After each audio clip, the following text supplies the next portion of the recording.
Hello, thanks for watching another random palm reading. This palm was sent to me about 6 weeks ago. I know nothing about this person. I'm going to try and read their palm based purely on the image they sent me. Now, I know I use a Fred guessing system of 4 and provide a little sub-element quite commonly. So I've got my own system of 16, I suppose. Maybe other palmists do that, I don't know. I've got my own way of doing things. And this is clearly a fire hand. You know, you've got your rectangular palm with short fingers, so that's a doer. You know, the short fingers and the rectangular palm, that's a doer rather than a thinker. And they're quite ambitious. They're quick to action. They look at a situation and quickly generalize and know kind of what needs to be done. They're good at, guesstimating, and they're quite sort of accurate in that way, and they're fairly quick to action. But sometimes it's worth looking at other systems of categorizing palms to kind of understand the character, the personality template that we're dealing with. And just looking at the Desboralis's and Darpantigny's system of 6, this is definitely a spatulate hand. So it's wider at the base where the palm meets the wrist here, and it's named after that Dr. GP's tool, the spatula, and the width at the bottom of the base suggests high energy. You've got, often with spatulate hands, you've got a very sort of springy and resilient skin, almost sort of tough and hard, and this kind of is in line with this, quick to action, let's just get the job done and do it well, but we'll do it fast type mentality. Resilient, hardy, and the well raised, well developed Venus mount shows this as well. High energy, high resilience, and often there's a well developed Luna as well as a well developed Neptune. If there's a good Neptune in a spatulate hand, this shows a good communicator, and this is, well, I would say that this person is a good communicator because they've got the long Mercury finger as well. But particularly, there's a few things about the Mercury finger here that are interesting. You've got a very short third phalanx and yet a very long first phalanx of Mercury. So there's a couple of things going on there. Firstly, let's just point out that this is a short third phalanx of Mercury is actually a little bit of naivety. That's Yep, that's true here as well, because you've got a very open mind here. This is a very open person, and is somewhat at risk of being deceived by scammers. Good job I'm not a scammer, and I'm not taking any money from him. The long tip of Mercury is often a sign of actually sort of scientifically minded or industrial, an industrial way of thinking, and I think that fits here as well. So as I say, spatulate palms are doers, and they're not really happy unless they're doing things, but doing it in a new way. They're kind of rediscovering and reinventing the rule books, and also this sort of enlarged. I mean, it's not excessively enlarged, but it is larger at the base of the palm here, and this kind of creates a bit of a possibility for an explosive temper. It's a little bit like, how can I put it? When you've got a large palm and we don't have this here, but just to give you an example, when the fingers are a little bit too thin for a broad palm, it's almost as though the brakes are on a powerful engine. The handbrake's on and the car's revving, or there's a pressure build up there. That the palm almost has too much energy for the person to kind of utilize, if that makes sense. So really we're in danger of an explosive temper here. Other signs will show this, in particular the nails, actually. And I've had a look at the backs of this person's palm. This person also sent me pictures of the backs of their hands, and I don't see any sort of temper issues there. Normally you see it with really sort of short, particularly bitten nails as well. That's often a sign of short temper as well.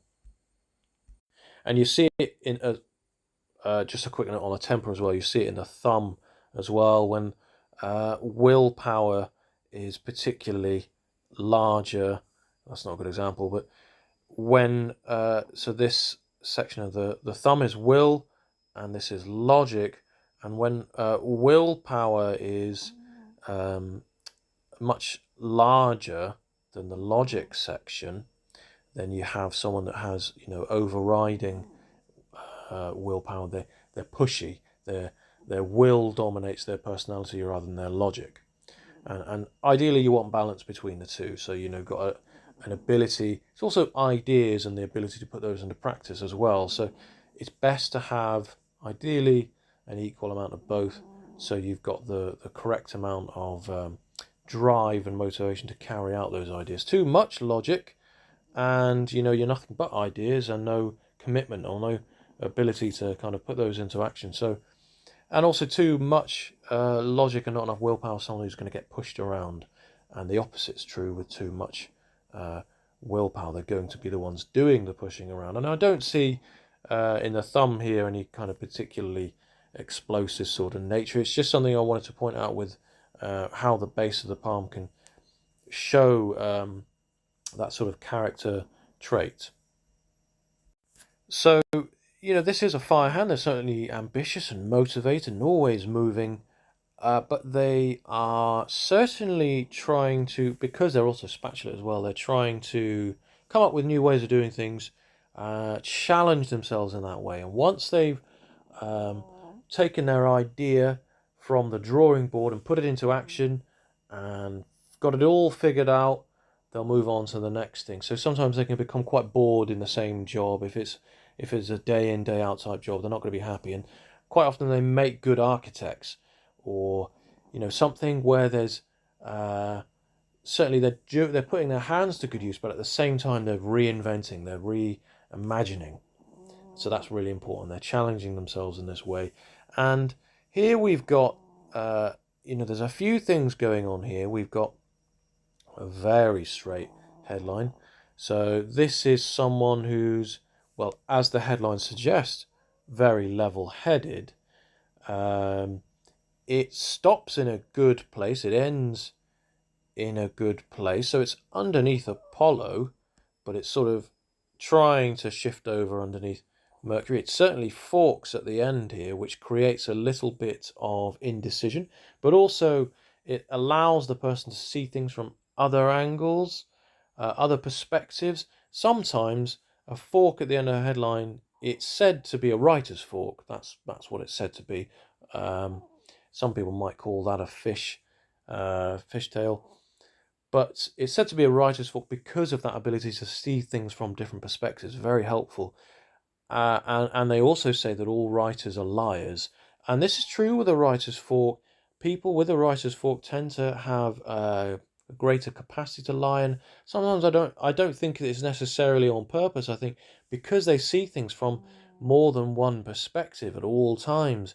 Sometimes I think words just sort of escape them, and then they just kind of go with it. And I think sometimes it's they don't know what the truth is, because when you're seeing things from different angles, it's hard to see actually what's true and what's right. Whether or not a person is intent, their intent to lies, it will show in other ways in the palm. Also, the writer's fork is really handy for psychologists, lawyers, actors as well, to see things from different perspectives, but of course, writers as well. So the headline here, it branches out into a place onto lunar. This is the lunar mount. It's fairly high up on lunar. It's in a good place. It's not too high, it's not too low. If it were too low, we'd be in danger of even more danger of being susceptible to fraudsters and scammers and fakes. So it branches out in an area where it's sort of a practical imagination, and again we're falling back into a place where I believe this person likes to challenge themselves physically. They're better with their heads than their better with their hands than their heads. They're doers, and as I say, I think putting their hands to good use in some way where they're kind of reinventing, changing things up a little bit. Like I say, an architect is a good one. Or even just a landscape, doing something in a very different way, or a builder of some sort. But what is interesting is they've obviously got a good imagination, and the headline branches out into this imagination. And I say a good imagination because of how well developed this lunar mount is. Also, there are other signs here that point out into, you've got an exceptional ambition line. As I say, this person is a fire hand, so there is going to be strong ambition here. But there's also what looks like, let's get rid of these, a ring of Solomon. That's an interesting sign.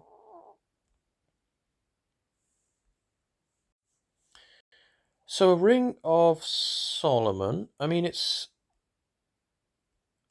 not entirely convinced it is one. I think it is.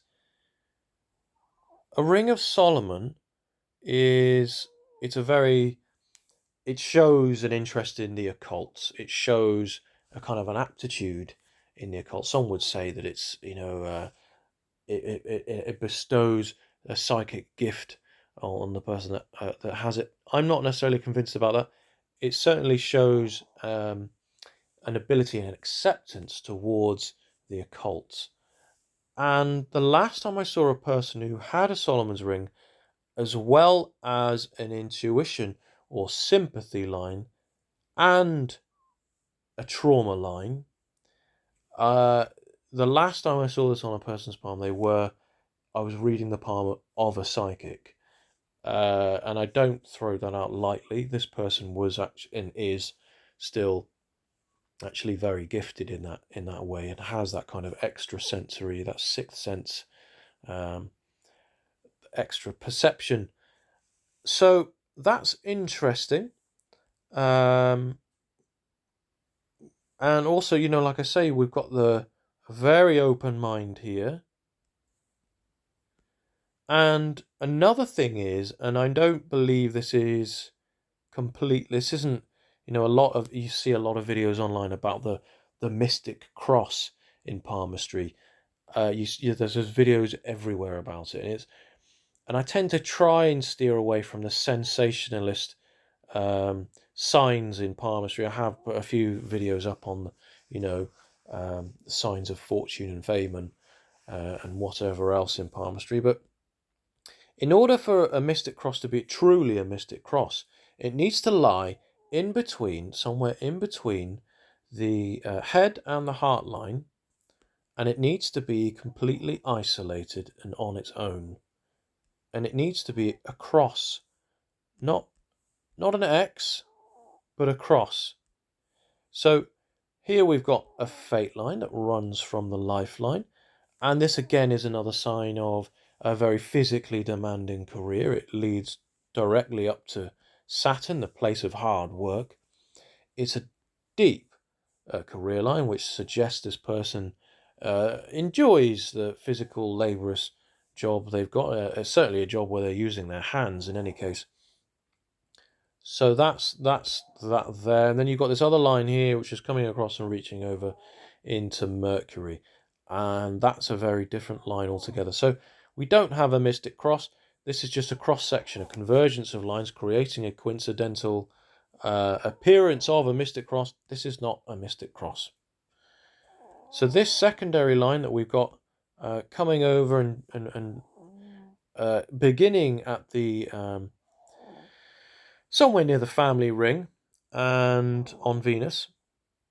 Well, it's in Mars, upper Mars here, but it's very close to the Venus area as well, and it's ending up on over the Mercury mount. It's ending in the first quadrant of the palm, which is the ivory tower. It's our place where we show ourselves to the world. So you've got the Mercury mount, which is obviously our ability to learn and communicate and express. And then we've got the Apollo mount, which is our ability to provide back to the world and create. And it's the way that we hold ourselves, our reputation, how we see ourselves in that way, and how we project ourselves. So this first quadrant of the palm is, there's 4, as you can see, is about how we reveal ourselves. And so when we've got a line that begins over on Venus here and works its way up onto Mercury, we've got an obstacle. We've got something that affects our life, our head, our career, and our emotional makeup. It crosses right over every area of our life, and it's when something crosses over all areas like this, it's sort of overriding. It's on top of everything else, and it's revealing. And so it looks to me as though this is, and I've looked at other elements of this person's palm, this is perhaps this person had an affair, and this was revealed to all as it's ending up on this first quadrant of the palm, the ivory tower, and it's this person's adultery or this extramarital affair was revealed to everyone, and it affects every area of their life. And I think that when you have a heart line that has these sort of flicks that comes down off it like this, these are this is the emotions. This is the heart kind of leaning towards the head. It's lending itself, asking the headline for support in emotional matters, support with what should I do here? I want to do this, but I feel like I need a little bit of sound logic and reasoning here. So it's a flirtatious attitude, and I'm not saying this person is flirtatious, but I think because what you have here is an island on the heart line, and this is quite often an affair that takes place, and from that island you kind of got this flick that comes off there. So it looks to me like this person did have an affair, and if we look at the marriage line, it looks like it sort of forks. It's hard to see, really. I mean, maybe it kind of trails down there, but it's not very clear anyway. And a marriage line, or relationship line as they should be more accurately called, they don't necessarily represent marriage, because it's a relationship and it's how strongly we feel for the person. It's hard to say how this ended, if it did end, because the clarity of the image, but it doesn't look great. Overall it looks like it's curving downwards, and a marriage line or relationship line that curves downwards towards the heart line it shows how we're being brought down by the relationship into the heart line, a place of emotions. So it's sort of pointing towards that area, and it shows us how we feel. Ideally a relationship line should be straight and long. So I'm wondering, I don't know if the relationship actually broke down or not, but it looks to me like they had an extramarital affair and they were found out. Now, the base of the hand is often, when you've got this, as I say, and I touched on it earlier, when it's wider at the bottom like this, it's often a person who's a great lover of sports. And The tips of the fingers are very conic as well. The thumb is, well, it's not too short. So, you've got someone who's very physically energized. They're very on the top, on the note of being energized. They need to be fired up with enthusiasm. And I feel like this person is perhaps a telecommunications engineer. If not, this would be a great role for them. I think the most unfortunate thing about the spatulate hand is that they are great at learning physically, and they're great at applying themselves, and they're just so good with their hands. They're not very good academically on paper to get the roles that they deserve. And so, they've got great dexterity, and they can achieve so many amazing things. As I say, they'd make great architects and archaeologists, and actually a great number of things that require really getting the heads down, and that's where they struggle. So it's as long as they can work their way up by proving themselves physically by their end results, and as I say, all the fingers are conic here. The Apollo is the kind of exception, still pretty on the conic side, but it does show that this person gains satisfaction from creating something physical and standing back and marveling at their own work. And as I say, this is a sort of almost like a scientific mind, but an industrious one as well. And sometimes a long first phalanx of Mercury is associated with people in business as well. And I've been a bit all over the place with this reading, because I just want to touch on the intuition line, or the Mercury line. Some say that they're not one and the same thing. In some palms, they are one and the same thing. And this is an excellent Mercury line. It shows a good barometer of health, but it also shows excellent instincts. And this negates the kind of possibility for being scammed, which is nice because you've got a nice open mind here and a little bit of naivety. So it's good to have that, that balancing act there. This is a person who trusts his instincts, and good. You should trust your instincts, whoever you are, because you have strong instincts, and the things that you've been through, the intuition line you've got here in this Ring of Solomon, these all provide the strong instincts you need to steer yourself clear of any sort of possible danger. People are the greatest threat in life, really.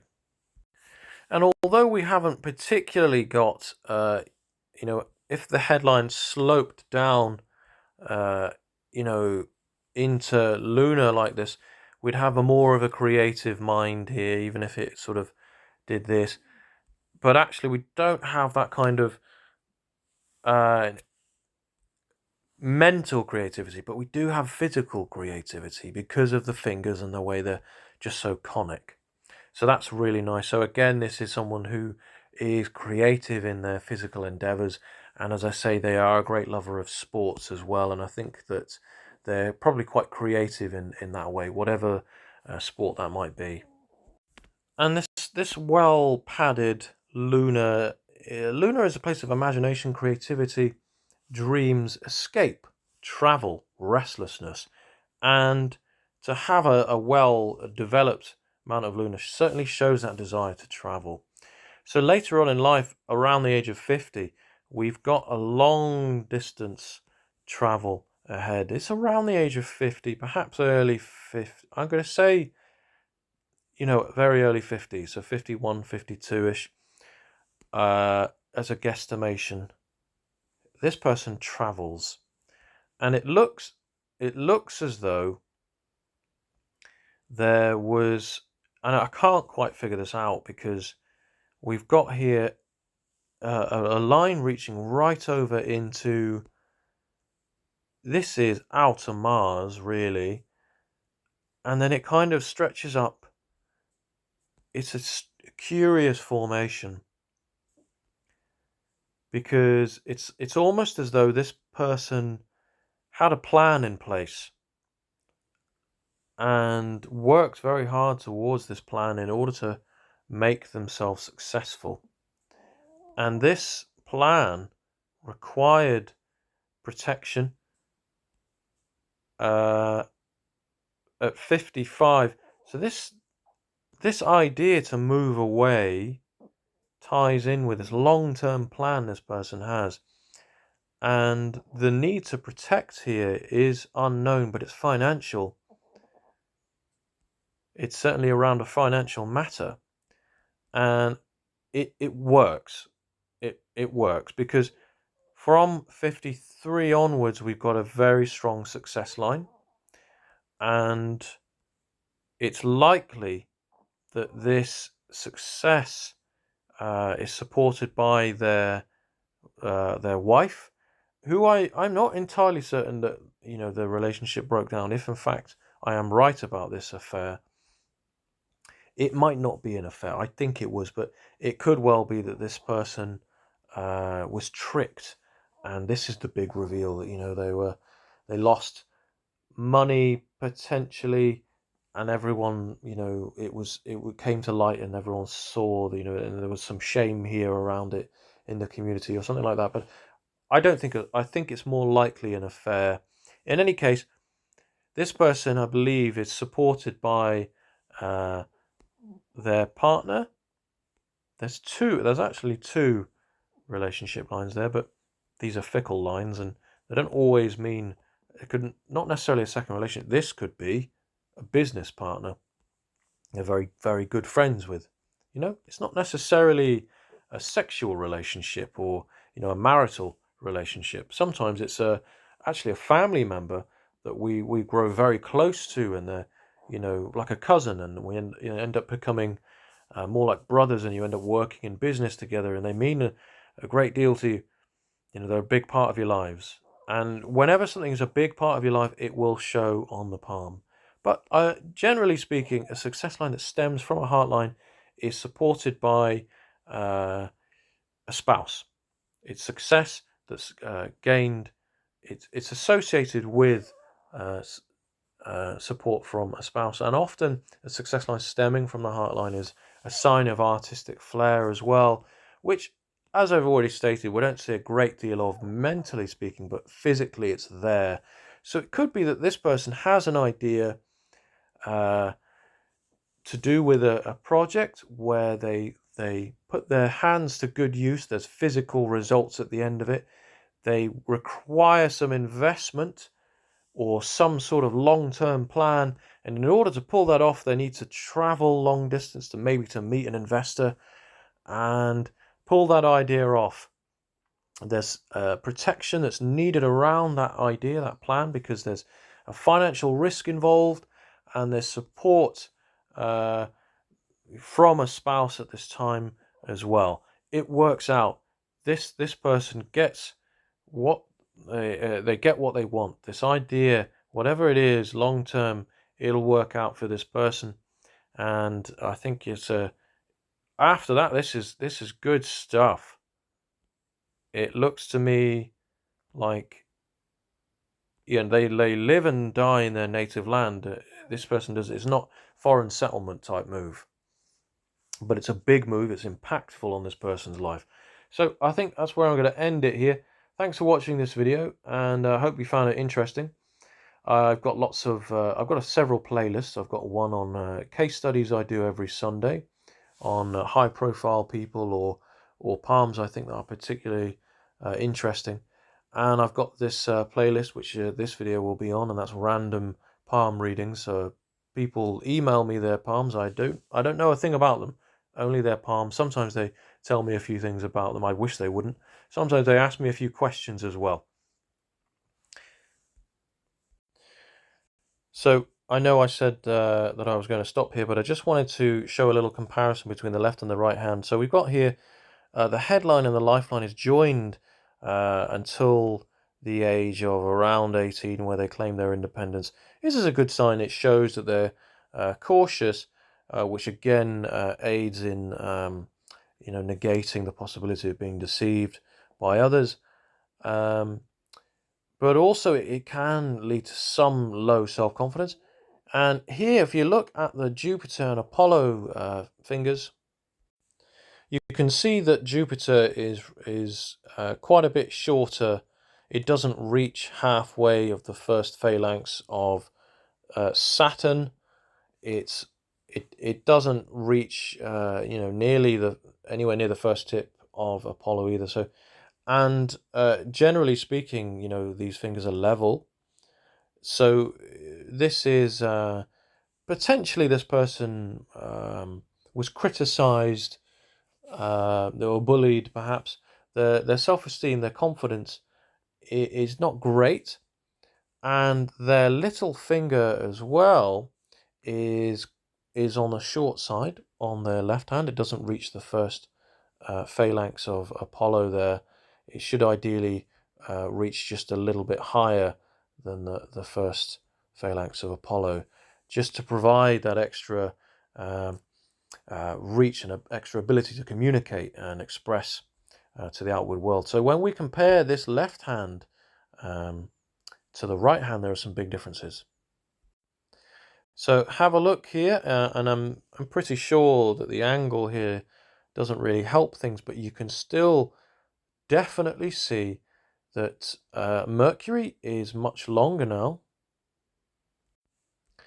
It reaches way past the first phalanx of Apollo, and that's a terrible line, but Apollo and Jupiter, you get the idea, are now much more level. So this person has gained much more confidence, much more self-esteem, and gained more of an ability to express themselves and communicate themselves and speak their message, their truth to the wider world. And I believe that this person's career has helped them do this, and I believe this person's partner has also brought them out of themselves and inspired them and motivated them. And I think that they've probably got some good work colleagues as well. The fingers are quite balanced because they're not too far apart. They're not splaying outwards too much. They're not too close together. They're all fairly straight. I mean, there's some kinking going on there, but this is a fairly sort of analytical mind. Overall, this person is well adjusted, and they've managed to develop themselves and realign their character traits and abilities without developing any sort of complexes. This is a testament to their character. Whatever they may or may not have done, I think they are certainly redeeming themselves. And I just think that I just wanted to show an example of how we change over time, and how the fingers, the chirognomy of the hand shows this. So thanks for watching, and I hope this has been interesting. Please subscribe, please like. All the feedback, all the comments, all the attention I'm getting on this channel has been hugely rewarding, and it's growing in a way that I didn't think possible. So thank you very much, and I'll see you on the next one.